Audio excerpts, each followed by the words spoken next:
Hi Capricorn, welcome to Pandora Astrology's monthly horoscope for May of 2020. We've got Venus, Mercury, and Mars activity for you, plus new and full moons for this month. Hey Julia, what's up with Mercury for Capricorn this month? Sure. Well, Mercury is the planet of thought, and on May 11th, it's going to be entering your sixth house. Mercury loves to be in this house because the sixth house is associated with the sign Virgo, which is Mercury's other sign. So when Mercury enters the sixth house, it's a really great time for any type of spring cleaning or any type of organizational projects that need to be undertaken, whether it's organizing your systems on your computer or around the house. Then on May 12th, Venus goes retrograde in your sixth house as well. The sixth house is a very practical house. Again, it's the house of Virgo. So when Venus, the planet of relationship, goes retrograde, it's a time to review relationship matters, specifically sixth house relationship matters. So you may be wondering about whether, or thinking about whether your partnership is serving you in very practical ways, and whether you or your partner has been doing their fair share in that. Then on May 12th, Mars enters Pisces, which correlates with your third house of communication. So you're going to be extra driven to kind of do any type of third house work, whether that is writing or communicating or public speaking. The third house also represents our local surroundings, so you can really just enjoy taking lots of walks around the neighborhood or just going for jogs, taking the dog out. Then on May 28th, Mercury enters Cancer, which is your seventh house of partnership. Again, Mercury is the planet of communication, so after May 28th, you'll probably be doing your best thinking with somebody else, because it's also the house of partnership is the house of one-to-one relationships. It's also a very good transit for any type of having to reach out to any type of consultant, such as a lawyer. True. So we have a couple of moons going on this month.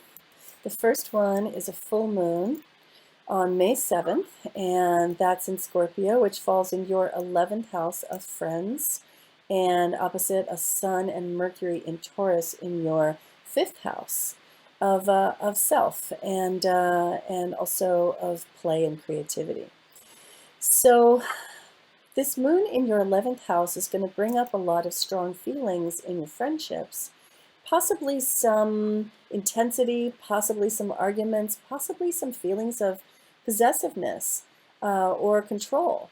And it can also lead to some wonderfully intimate conversations that can bring you closer together with friends. And really, when we're sheltering in place and we have to communicate through media like our phones or our computers or our iPads, it doesn't feel as personal and intimate as we want it to.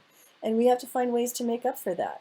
So I think under this full moon, you could maybe find ways to, get that feeling of sharing more deeply because, Capricorn, the people that love you, they want to get beyond that crusty exterior into the creamy middle because they know how wonderful that is.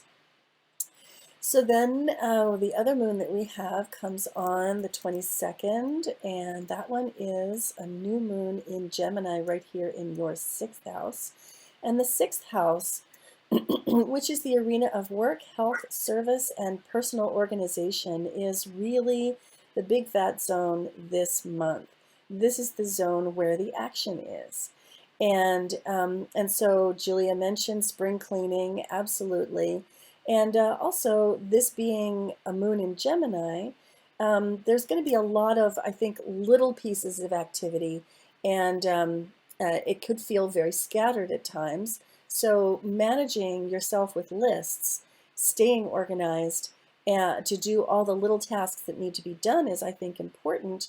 And then also keeping in touch, keeping in communication. We called this moon Words Are the Seeds That Grow into Communities because it involves a beautiful grand trine with Saturn and Pallas Athena over here and Juno up here. And you can find out more about it in our news videos list on YouTube for May. There's a video just about the moons this month. But it's just a wonderful, light feeling moon. And the emphasis on work could really put you into much better communications for your work. This could be the moon under which you plant the seeds necessary for you to work from home, even if you've never done that before and you don't exactly know how. I think that could be a really great transition. Okay, well, Capricorn, because of all the emphasis on work this month, I would think a mission orders reading would be the right one. And if you were to get a mission orders reading, it might be really good to ask whichever one of us you see, what are my best work habits? What is my natural work style? How can I get organized to work the most effectively from home? Because that involves a discussion of the qualities in your natal chart, cardinal, fixed, and mutable, and we'd love to tell you all about it.